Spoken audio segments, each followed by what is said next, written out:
Welcome to T-Mobile Park for our first on-deck show of the year, presented by T-Mobile. Gary Hill with you. Thrilled to be here as opening night tomorrow.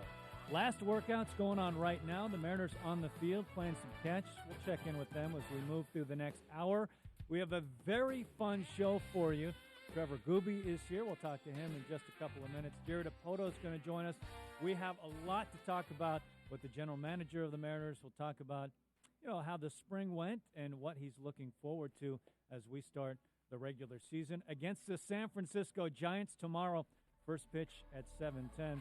Also, Mandy Lincoln is going to be with us, the director of marketing with the Seattle Mariners. So we have a very, very fun hour for you as we get ready for opening night tomorrow night. But Trevor Gooby is here. We have a chance to visit with the senior vice president of ballpark ops, a very, very busy man at this point. Trevor, it's great to see you. How you doing? I'm great, Gary. Welcome back. Welcome back to sunny Seattle. We brought the sun back. I know. Thank you. Thank you. That was the one thing that we're missing. So thank you. I love opening day. I love opening night. It is just the best. I think it's the best day of the year. How much do you love opening day? It's a holiday at my house. Yes. We have a tradition that my kids get a jersey on opening day. This is my 24th opening day. So I've been doing this for a while, and this one's going to be, I think, extra special for me and I think a lot of our community because this is the first big event here in the state of Washington in almost a year. So we've been working hard, and people are really looking forward to coming out here to T-Mobile Park and enjoying some baseball. Well, I want to talk to you more about that, but I've got to know about the jersey. Yeah. So is it like wrapped up jersey? They open it on, is it like no, I get opening day morning? I get up early on opening day, so they're still sleeping. And so they'll be out on the kitchen table. And this year, I think if they're listening, I'm going to ruin the surprise. I think we have an Edgar jersey in there. I think we have an Ichiro. Nice. So yeah, they're excited about that. So and then they wear them on the day. So yeah, it's pretty cool. It's a little tradition that we've been doing for a while. That is a great tradition. Yeah. I love that. Thanks. I may steal that. No, that's okay. Go for it. Yeah. Now I know how much work you've put in to make. I mean, tomorrow is going to be so special. It has been a year since we have seen fans in a regular season game at this ballpark, seemingly forever. And they're going to pile in here. 9,000 plus will be here. How much work has gone into what we'll see tomorrow night? Sure. Well, it's been a complete organization effort, which I can't be more proud of. And we started about a year ago when we learned that we weren't going to be able to host a game here at T-Mobile Park because Seattle and Washington were the site of some very early COVID cases. And so as soon as that happened and we shifted to, we thought maybe we were playing on the road, and then we found out that baseball was actually even being delayed. We started thinking about what does it look like here when we're allowed to have fans back. So first thing was keeping everyone safe and healthy. That was number one. Number two was returning baseball to just coming back to being able to play baseball. And we did that last summer, I think really successfully. And then it's, okay, now we are allowed to have fans. What does it look like, and how do we keep those people safe coming to our ballpark? So it's been great. A lot of thinking, a lot of experts, a lot of conversations with a lot of smart people, and I'm very confident that we have a great plan in place that people can not only feel safe coming to the ballpark, but they can still also enjoy coming to the ballpark because that's important. We want them to have a good time in a safe environment. For the fans coming tomorrow night and for the upcoming homestand, games on the homestand, what kind of things should they expect? Sure. So it is going to be a little bit of a different experience. Similar to a lot of things we've been all doing with COVID is it's mandatory that you wear a mask when you come to the ballpark. And so unless you're eating or drinking, you need to wear a mask. Social distancing will be throughout the ballpark. So we have seating pods of 1 to 6. So you'll see those throughout. And then there'll be 6-foot separations between seating pods. You'll also see social distancing throughout the ballpark. So in lines coming into the stadium, before you enter the ballpark, at the concession stands, even at the restrooms, we want to make sure that you are staying away from people because we know COVID spreads when you're gathering in large groups together and you're not wearing masks. So our medical experts have been really talking to us about these are the things we need to do to keep people safe. So those are the big ones. You'll also see, a lot of cashless transactions. That's one of the things we want to try to do. Speed up service. So there's digital ticketing when you come in. There's cashless locations at all our concessions. What I tell people is, if you have some questions about what to expect, go to mariners.com. We have a great website that tells people all the things to expect, all the things that you need to do before you come to the ballpark. Check that out. And if you still have questions, give us a call, and we're happy to answer those questions for you. It's amazing, all the conversations we've had with players through the offseason and spring training, how often they bring up how much they're looking forward to playing in front of fans. It's amazing. And unsolicited, they bring it up. Yeah, they are huge. Thrilled, just like we are, to see fans in the ballpark. Yeah, it was. You were one of the few people like myself that were here at the ballpark last year. Yeah. And, sitting around, I don't know what it was, 13,000, 20,000 cardboard cutouts. And it was this really eerie feeling watching some great baseball. We got Gold Glove players, a Rookie of the Year outfielder that no one got to see in person. And so imagine that we're going to have people be able to see Evan White for the first time and Kyle Lewis. And so I'm real excited about that. And, yeah, it's going to be great. And, again, health and safety is number one for us. But the whole ballpark's open. We want people to enjoy themselves coming to T-Mobile Park. We have a beautiful ballpark. We have some really fun new upgrades that we've done that I don't want to ruin the surprise, but I recommend people walk around the ballpark when they're here and maybe check out a couple new spots on the 300 level. I'll leave that as a surprise, or try some new food that we have at the concession stand, and just really enjoy the experience. And again, just enjoy that we're getting through this pandemic together, and just ready to start baseball. I remember talking to you last offseason. You had put in so much, you and your team had put so much work into upgrades all over the park, and no one had a chance to enjoy them last year.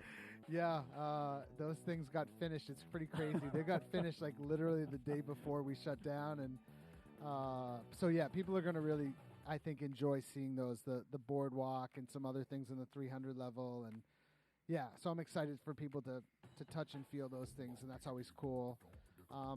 I'm just excited to see people here at the ballpark. Our day of game staff, these are loyal supporters of Mariner baseball, and they've been at home for the last year. And we had an open house today so that they could get used to kind of some of the new things at the ballpark and just working at certain areas. And I couldn't see the smiles on their faces because they're wearing masks, but you could tell they were beaming because they're just back here. And we're reminding them of safety practices. Again, that's the number one thing, but they are so excited to have people here, so excited to see baseball, and so excited to welcome people back to the ballpark that it's just going to be, I think, a great thing for our community. And I've said it numerous times, so I don't want to sound repetitive, but we couldn't have done this without State of Washington and King County Public Health and the City of Seattle.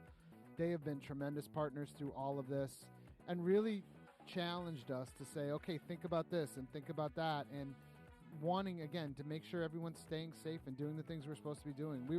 We want to be a leader in this, and show people, like, okay, if Kyle Lewis can wear a mask, other people, you can wear a mask in the community. And if this is what social distancing means at T-Mobile Park, this is how we keep people safe, and we do it together. And it's just something that, again, I think we're real excited. It's just going to be a great April 1st. We're really, really pumped.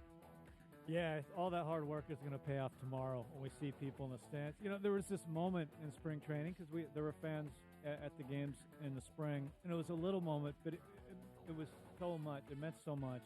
There was a foul ball into the stands, and there was a guy a couple rows back who caught it on a bounce, and he's looking around. He's going to give it to a kid, and there's a kid, little kid wearing his Ichiro jersey. Yeah. He's got his Mariners hat on and his glove, and a guy throws him, he makes the catch, and he's just thrilled. It's just one of those little moments that you see in every ball game. Right. That we didn't see for a year. Yeah. And it was just so fun to see, and that's a moment that kid will remember forever. Yeah, definitely. It's those amazing what moments that we've missed. Yeah, it's amazing what you kind of take for granted sometimes, and when you don't have it, and then that's you right. don't have it, and then it's like, oh my gosh, how much I love this game, and I love the venue, and I love, all the little things that make spring training and opening day and the regular season so special. And to not being able to do that for a whole year, I think you're going to see a lot of emotional people tomorrow. I know I'm going to be a little emotional at the national anthem, and then all the special things that Mandy Lincoln and her team do. I mean, it's a momentous day, and it's just great that we're going to be able to do it here in Seattle. Yeah, it's going to be a special day. Anything else fans should know before? Hey, come out and have a good time. Okay. That's the number one thing. I want people to have a good time and be safe, and I'm really proud of the organization for pulling together like we have, and to just make this a priority. And I think people are going to have a really great year here in 2021. Well, congrats to you. Thanks, man. And your team. I know how much work you've put in. It's been a lot, but it's going to all pay off here. So congrats, and enjoy the day tomorrow. Definitely. Thanks, Gary. There it is, Trevor Gooby. When we come back, we're going to talk to Jerry DePota. We'll talk about what happened this spring. We'll talk about what we're looking forward to seeing starting tomorrow night against the San Francisco Giants. We'll come back with the Mariners GM right after this.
Welcome back to the On Deck Show, presented by T-Mobile. It is great to have you inside T-Mobile Park. Gary Hill with you.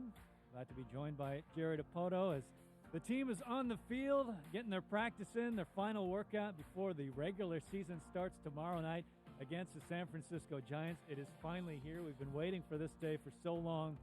Fans in the park tomorrow night. What a great night it's going to be here at T-Mobile Park. Speaking of that, Mariner tickets for the first two homestands of the season are on sale right now online at mariners.com/21 as we are visited by Mariners General Manager Jerry DiPoto. Jerry, it is great to see you.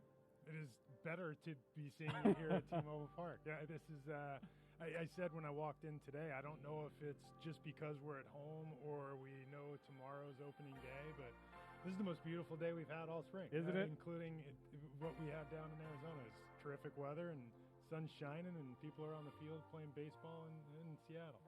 Now, you've been through a lot of opening days as a player, as an executive. What does opening day mean to you? You know, it's funny. I recapped this not too long ago for our group. We had the most inconsequential game that we will play from a results standpoint this year is going to happen tomorrow night, but it might be the most, enjoyable night that we'll spend because there's so much hope involved in opening day. There's so much energy with the fans in the stands, the bunting on the walls, and the feeling that you can do anything. That's the joy of opening day. And some of the things that I remember through the course of the last 3 decades, you easily go back to those firsts, the first strikeout, the first hit, the first save, all those firsts. And I remember every single opening day. I can't tell you game 40 of each of those years, but I remember every opening day, what the weather was like, who we were playing, what I did that day, good or bad. And I don't know why that is about baseball. It's just a special day. And in a 162-game schedule, it's probably not the most dynamic game we're going to play, but it's incredibly meaningful. Especially this year of all years, too. And we got a taste of it in spring training. We got to see some people in the stands. But, talking to your guys through the course of the off-season, it's really impactful for them to have people back in the stands. It's going to be so meaningful for everyone involved. No, I was thinking of, I heard the end of Trevor's interview just a moment ago, and I was thinking of it then. If a tree falls in the woods, do you hear it? If a baseball season happens and you're not sitting there, did it really happen? And the game was meant to be played in front of fans, and our players draw so much energy from it. And the greatest moments in baseball history, you don't remember them for any reason other than the fans. Mm-hmm. The eruption of the crowd, the people jumping when a dramatic homer is hit, etc. It's the fans make the game what it is, and I think everybody's looking forward to seeing them back in the ballpark. Speaking of looking forward, as we watch your team on the field at the moment, as they're warming up for their final workout today before the regular season tomorrow, what are you looking forward most seeing your team on the field this year? Improvement. We want to get. We've set the goal to get 1% better on a compounding basis. So if over the course of each week or each month we can get 1% better at something, whether that is throwing strikes, hitting strikes, doing the things that we want to do to control the game, that's the way we're going to measure our success. And because that's what we can do to affect process rather than get too focused on a result. You can't always control the result, and you can't always control the scoreboard. What you can control is the way you perform in a moment, and that's what we're going to do. We're going to sit and focus on those process-oriented, the pieces, and let those elements dictate whether we had a good or a bad season. And it's all about developing this group and continuing to cure the foundation. And if it works out well, we're going to find at the end of the year we're going to be thrilled with where we're standing. And my guess is that'll be something that we haven't experienced in a couple of decades. Yeah. Speaking of development, we saw Kyle Lewis last year, of course, was tremendous, AL Rookie of the Year. I guess this is a good news, bad news scenario where we will not see him opening day, but it shouldn't be too long, right? What's the news on Kyle Lewis? Yeah, we were relieved in the end with the idea that it was going to be a couple of weeks, and he'll be placed on the IL in advance of tomorrow's game, and we'll backdate that to the extent that we can. But we expect that he's going to be out there before the end of the month and ready to resume playing. He's such an important piece of what we're doing, hitting in the middle of our lineup, such a catalyst for our offense, and really what we saw last year defensively. So he'll be missed, but it'll be a short-term, really a short-term absence that we're relieved that it won't be longer. But, we'll see Taylor Trammell hawking in center field for a little while. We'll get a chance to see Jake Fraley coming off a really good finish to spring training, and a healthy Mitch Haniger. So it should be a really fun outfield to watch opening night and for these first couple of weeks, and really look forward to getting Kyle back out there when he's healthy enough to do it. Taylor Trammell had a very exciting spring. He's just a very impactful player when he was on the field. What are your expectations when you have a young player taking the field for the first time on opening day? I mean, what kind of things are you looking for early in the season from a player like Taylor? Just to acclimate. Yeah. We're not looking for him to be a superstar. We're not looking for him to come in and go 5 for 3 every night. Mm-hmm. We just want him to go and take good at bats, swing at the strikes, take the balls, and do the things he's been doing all spring long. Hit the ball hard, use the whole field, elevate when you get the opportunity, play the good defense, throw to the right base. It's player development. The opportunity to play at the big league level is just an extension of everything you've done to reach that point. And the sooner you can let that happen without the anxieties of performance getting in the way, that's what we want Taylor to focus on. And if he does those things, we're going to be in great shape. We heard the story about how emotional he got when he was told he was going to make the team. And, I think about that at the end of spring training, just the wide array of emotions. The guys who make it, they're living their dream. They get to live their dream. And then the other side, the unfortunate side where, some guys have their dreams dashed. But to see a player like Taylor, and after all he's been through, traded a couple of times, making his way up, makes it to the majors, that's going to be so satisfying to watch that progression and to be on the side of giving a player, a person, that kind of news. Yeah, it's for all these guys. It's Yeah. a dream come true when that moment comes, and you react emotionally. And I remember the very first time I found out I was going to the big leagues. I asked our AAA manager, who was the longtime Major League manager, Charlie Manuel. Charlie said, "Hey son, you're going to Cleveland tomorrow." And I said, "Charlie, I feel great. I'll be okay." And I thought he was sending me to see a doctor, because that's the only time I'd ever gone to Cleveland.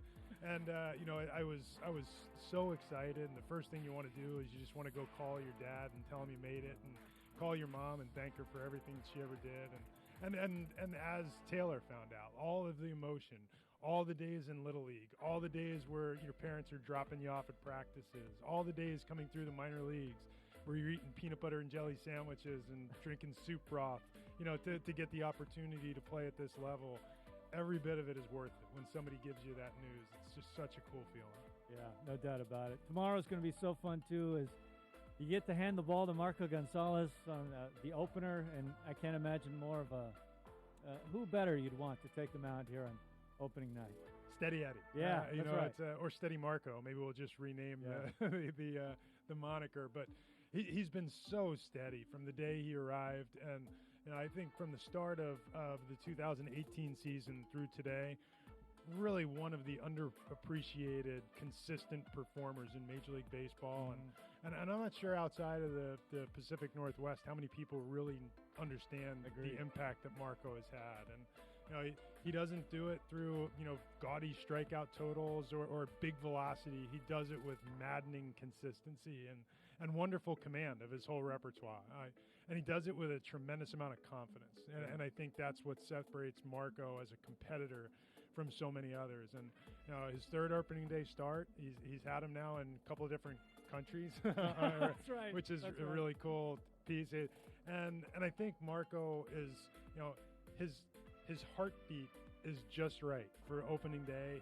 And you'd never know with how intense a competitor he is, but he is able to channel it in such a positive way. I think it'll be a great kickoff for us, and so excited to see really this whole series, the return of James Paxton to Seattle, and really what Chris Flexon looks like on the other side of the ocean after a terrific season in the KBO. With Marco, it's so fun to peel back the layers and look at what he does well, because he does so many things well. But we were talking to Justin Hollander, and I love the way he put it when he was talking about Marco, because he likened hitting through taking a test. And for a lot of pitchers, it's kind of a true-false test you're taking. With Marco, it's a true multiple-choice test because you never really know what you're going to get. I thought that was a great way to put it. It really is. I mean, he can throw any one of his pitches Yeah. to any portion of the strike zone at any time. He never gets predictable. And frankly, if you were looking at a scouting report, his mentality when he is approaching the other team is just to create as much disruption as he can. And sometimes the disruption that he's creating is throwing you what you don't think he's going to throw. Even if in that moment, sequentially, it doesn't make as much sense as maybe would be the traditional, hey, speed him up and slow him down. He may not do that. He may speed you up and speed you up and speed you up before he slows you down. Yeah. And, you know, that's the wonder of what he does. It's just his unpredictability. You mentioned Chris Flexon. Let's talk about him for a moment. He's one of the few human beings on the planet that actually threw a full baseball season a year ago, which I imagine you're pretty happy about given the added advantage of bringing him over. Yeah, you know, and that was one of the things that really appealed to us with Flex as a starting pitcher was that he threw a complete season last year. He's been into that 140 inning range and can go out there and give us a start every sixth day. And you know, that's a positive. We're also pretty jazzed up about what he brings to the table in terms of stuff and approach. You know, it's a low end of the mid-90s fastball. He throws from a very high plane and creates great angle with his fastball. He's got both a 2 and a 4-seamer. He's got a slider cutter that he throws that we think is an excellent pitch. A changeup that we're trying to urge him to throw more because we think it is a really developing pitch that has a chance to be something unique. And he's got an overhand curveball that's different because of the plane that he throws it from than most in the league, especially in a time where curveballs are no longer as common as they maybe once were. So, you know, he's got all the weapons. He throws a ton of strikes. He throws downhill. And he's a lot of people forget this because, you know, he had an opportunity with the Mets before going over to Korea. Flex is just 26 years old. And, you know, he comes in roughly the same age window as guys like Justice Sheffield and Justin Dunn and others who are going to be making their debuts for us. And he's not terribly older than they are. And, you know, to have had an opportunity at the major league level at such a young age with the Mets, not to have found success yet isn't damning. And this is an opportunity for him to come in and establish what we think is a really strong skill set and see if he can acclimate himself to Major League Baseball the same way he did last summer in the KBO. A throwback in some ways, too. You talk about the curveball that you don't see very often. Also, the windup, he goes over the head, too, which you don't see very often these days. I will say, I want to get you excited here, but it's reminiscent of Satchel Paige. Yes, you know, like the full swing overhead. Yes. You know, it's a delivery and a pitch menu that really is from a different era, and that's really cool. And Flex, if you get a chance to spend any time around him, he's a wonderful guy. He's very grounded. He's the way he approaches his job and the care that he has for the people around him, whether you are a teammate sitting alongside him, a coach on the staff, somebody from the front office, or somebody that works at the ballpark. I mean, the respect with which he treats the people around him really has stood out to me since the day I met him, and it's impossible not to root for him. Speaking of standing out, one of the things that really stood out in spring was Mitch Haniger, who looked phenomenal. I mean, given the amount of time he had off, you never would have known watching him in spring training. He looked like he'd been playing this entire time. He looked healthy, sharp, moved around great. He looked phenomenal. Which you might expect did something for my personality over the course of this spring. You know, but I think with Mitch and with Tom Murphy, it should go without saying, but I think most people let it slip under the radar. In addition to bringing in James Paxton and Chris Flexon and Keenan Middleton and Rafael Montero and re-signing Kendall Graveman, getting back a healthy Mitch Haniger and a healthy Tom Murphy are huge pickups for our team and have a chance to just change the look of the way our offense works as opposed to this time last year. You know, and you couple that with what we have coming in terms of our young group and a flourishing, you know, roster with guys like Kyle Lewis and Evan White and J.P. Crawford and Ty France and Taylor Trammell, etc. It's a really exciting time to watch what's happening with the Mariners.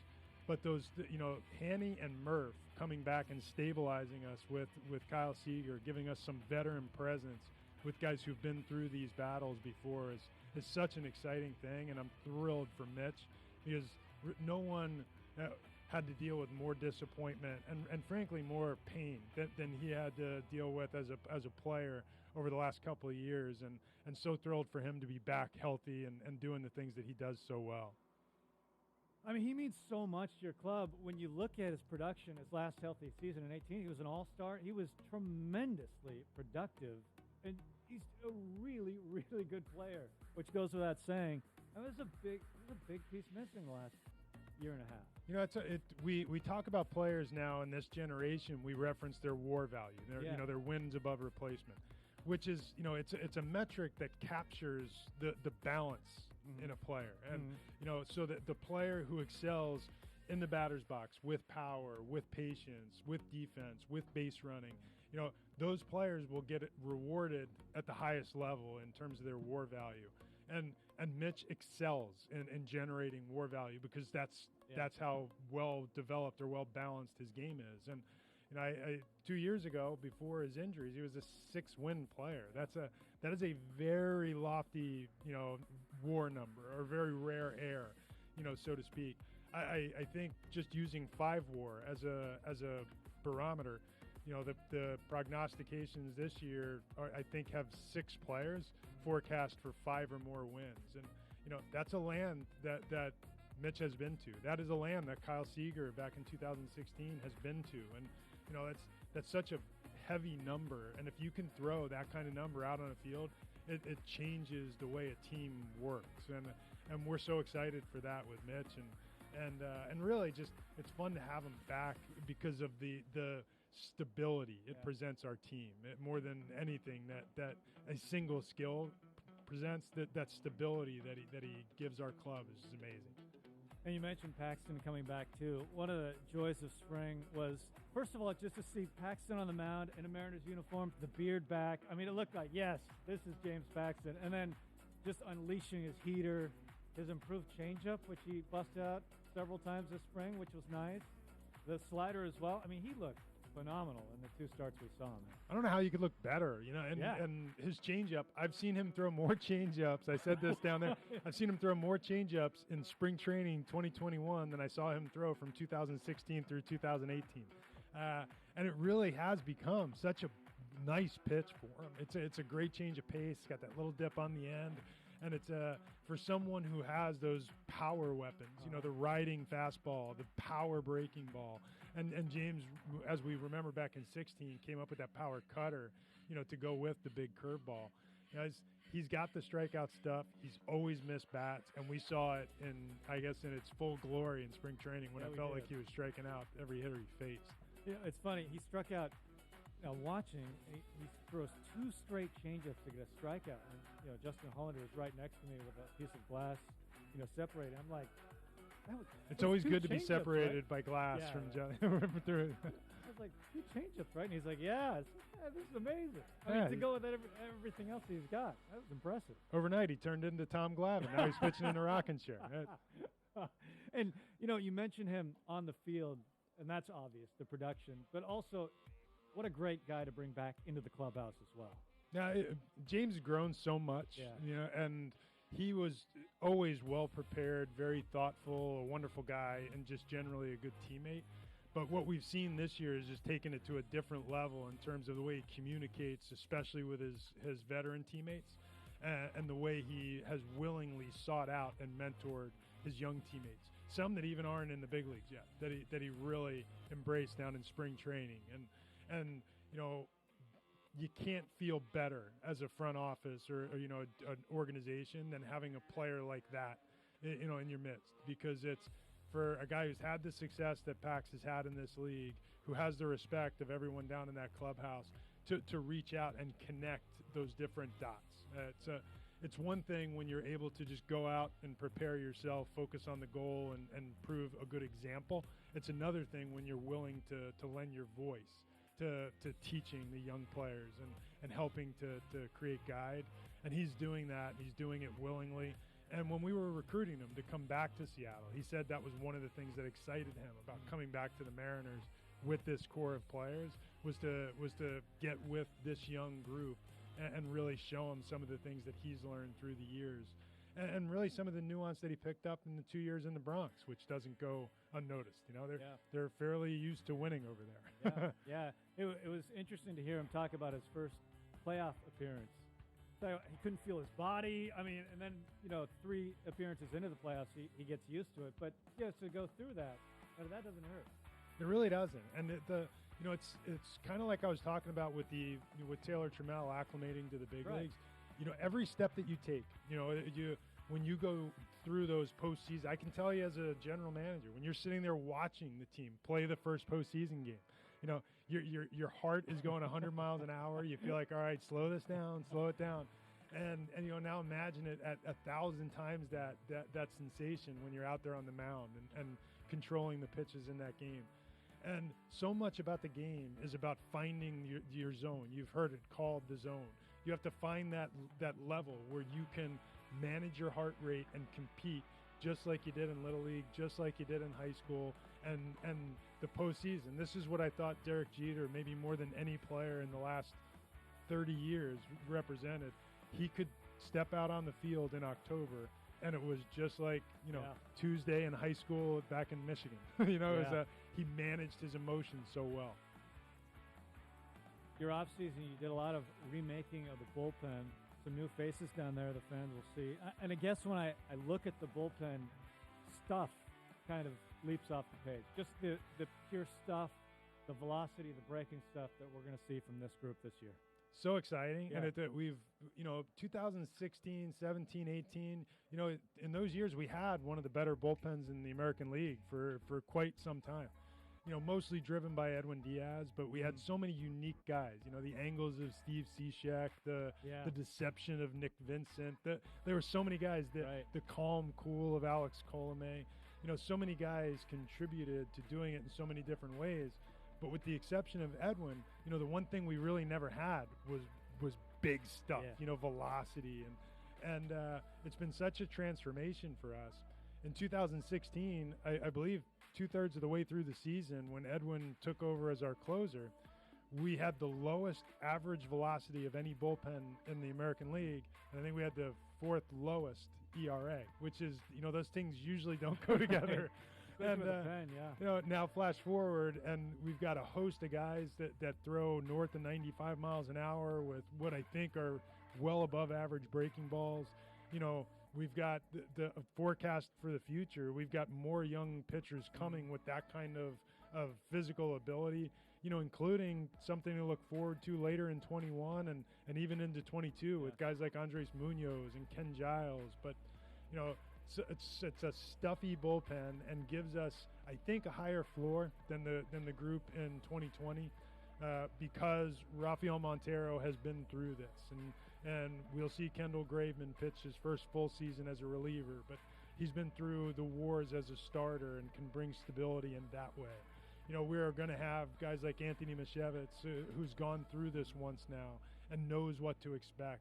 Drew Steckenrider, who has been a late-inning leverage pitcher for the Marlins the last, 2.5 years and has done a very good job of it. And take that and then couple it with more stuff. Guys like Keenan Middleton, who's experienced in late games, like Casey Sadler, who can pitch about as backwards as anybody in this league, and Will Vest, who we think has as good a stuff as anybody down there with a 3-pitch mix, mid-90s, and 2 special breaking balls, or breaking ball and a changeup.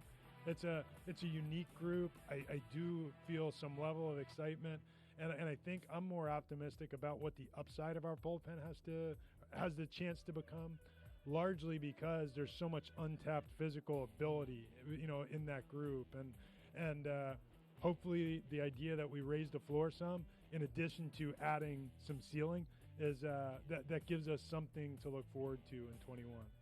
So speaking of Will Vest, have you ever yourself tried to throw the Vulcan changeup? Have you ever done that? So I threw a couple of changeups in my career.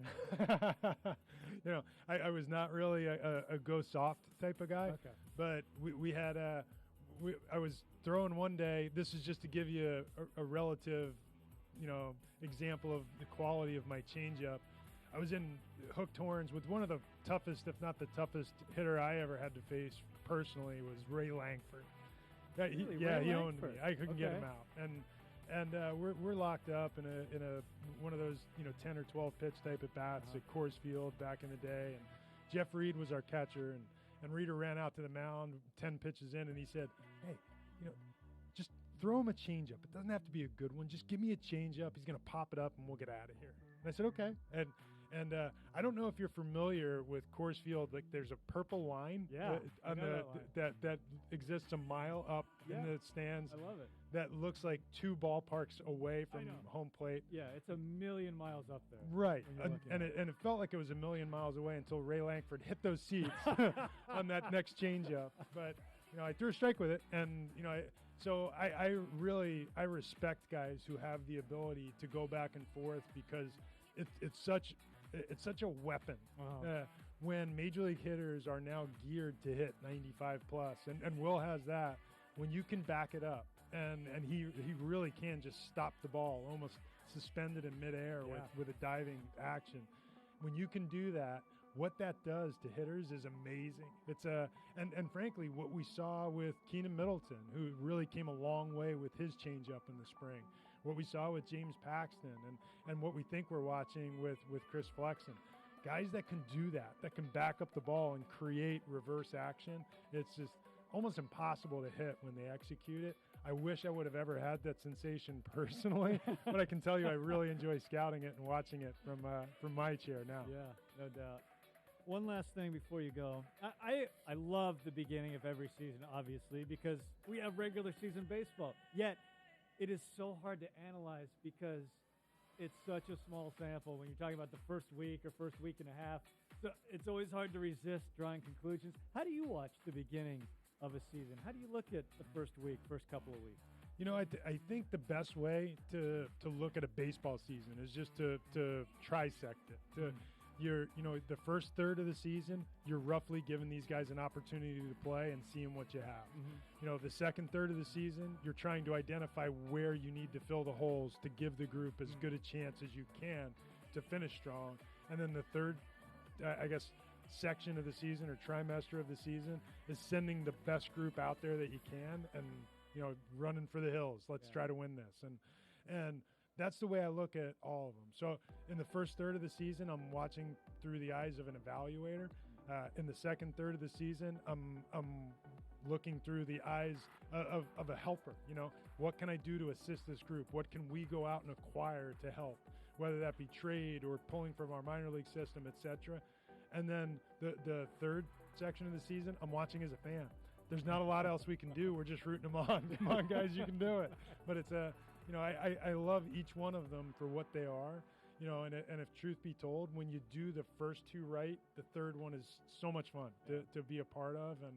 And while intellectually my favorite parts of the year are the first two trimesters, that last one is so much fun. Once you've made those acquisitions, once you've made those promotions, and all the guys are clicking, and you get results like you did, even for the last 4 or 5 weeks for us last season. Yeah. We played so well coming down the stretch. And once you can take your hands off it and just say, okay, we made our deals, we brought in the guys from the pods, we made our acquisitions, we made our promotions, go out and play, guys, and let's see how far you can go. And hopefully this year the result of that is something we can all be proud of. Jerry, you're always so great with your time. We really appreciate it. Enjoy the day tomorrow. It should be fun. Yeah, you too, guys. Glad we're all back. There it is, General Manager Jerry DePoto. We'll come back with Mandy Lincoln right after this.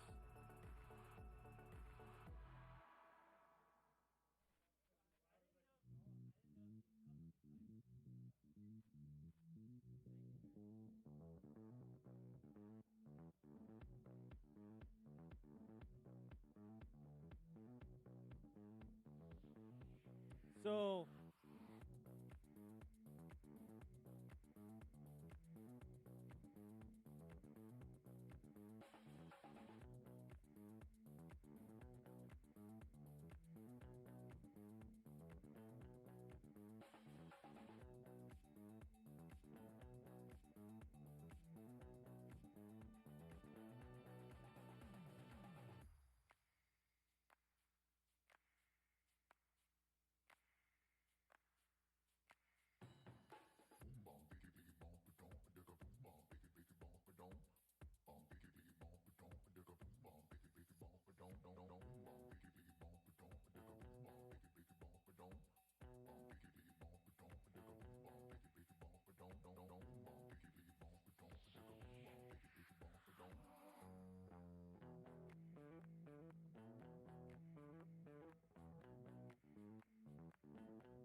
Welcome back to T-Mobile Park. Great to have you with us. Mariners and Giants tomorrow night. BP going on. And some sunshine overhead. What a nice day. Can't wait for opening night tomorrow night against San Francisco. Make sure to subscribe to the Mariners YouTube channel for unique content and access. The best way to get your daily dose of Mariners baseball, whether it's game day or not, visit youtube.com/Mariners to join the fun. Speaking of fun, Mandy Lincoln, Director of Marketing with the Mariners, is here. Mandy, it's great to see you. Hi, Gary. We're here. It's opening night eve. I know, isn't it great? I mean, sir, the difference between this year and last year is just emotionally so different, right? Oh, yeah. I mean, we saw it just this last weekend. We held a Mariners opening night rally, drive-through rally in the Mariners garage, and there was actually fans here getting pumped. They're going to be in the stands, so that's when it kind of hit me, like, we're talking real people here. Yeah. In the stands. Yeah, so. we got a taste of it in spring, which was so great because, games don't count, records don't matter, that kind of thing. But even in moments where you kind of get late in the game and people get into it, it's like, yes, we so miss that. Just that emotion you get from the crowd. Yeah. It'd be so fun. Yeah, I mean, last year we were faking it with the fake crowd noise and the artificial noise. So, right now it's 9,000 fans. We'll take it, and they're going to bring the noise. They're pumped, and we have to remind ourselves that at the end of the day that these fans are just jacked to be back. So what's it like for you preparing for a season like this? There'll be fans, but it's still a different sort of start to the season. Yeah, I think like anything right now in the pandemic is you just being flexible and trying to just go with the flow, and things change from, minute by minute, hour by hour, having plans A, B, C, D, and then some to just get ready. We're kind of in that push and pull of will we have fans, won't we have fans?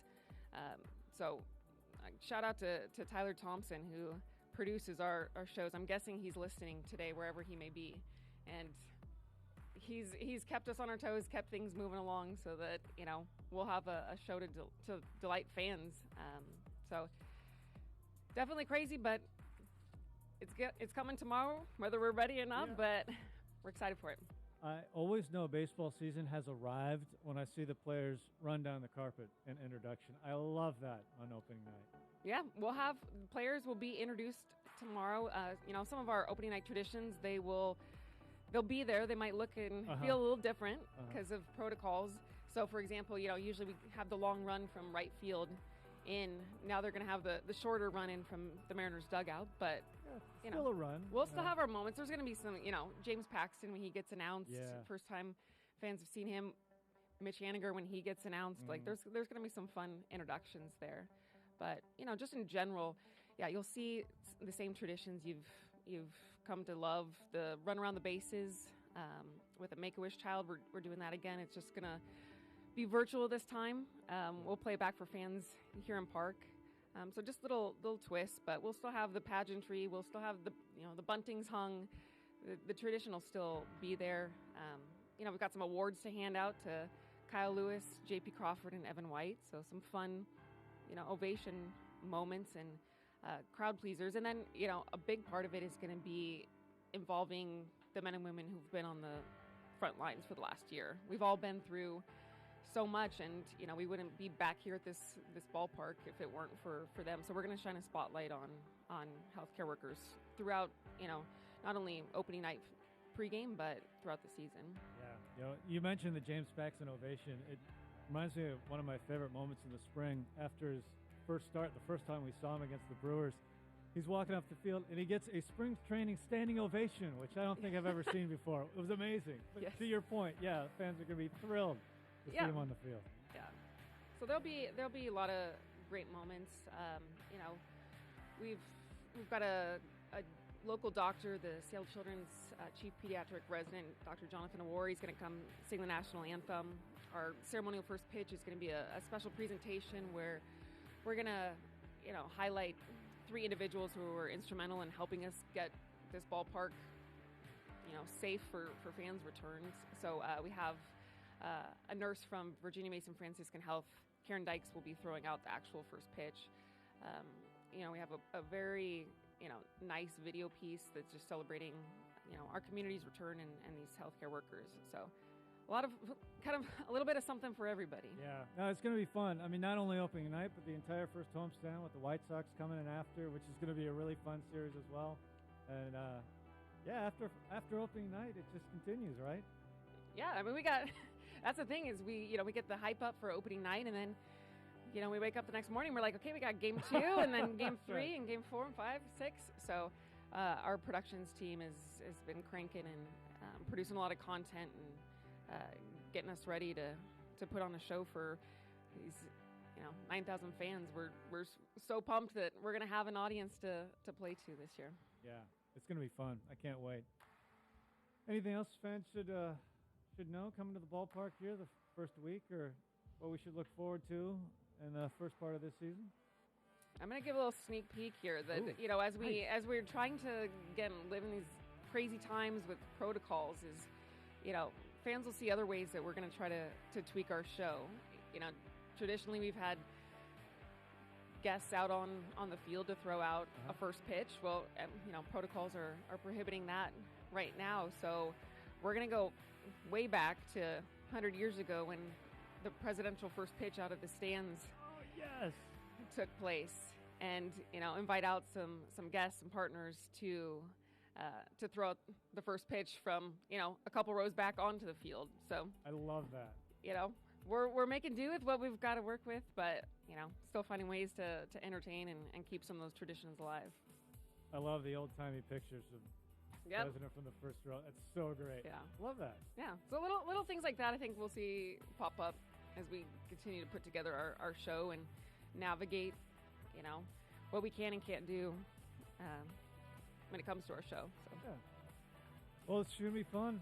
Yeah. Thanks for all your work. I know how much work you and your team have put in, and it's going to all pay off tomorrow. Yeah, we're excited. Opening night, here we go.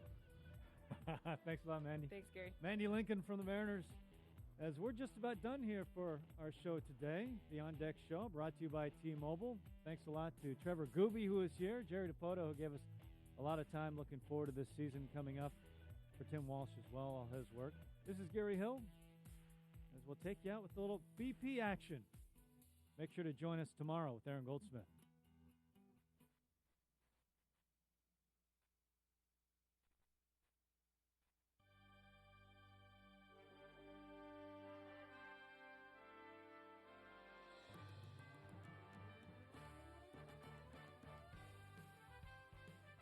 That wraps up this afternoon's broadcast. We appreciate you tuning in to the On Deck Show presented by T-Mobile.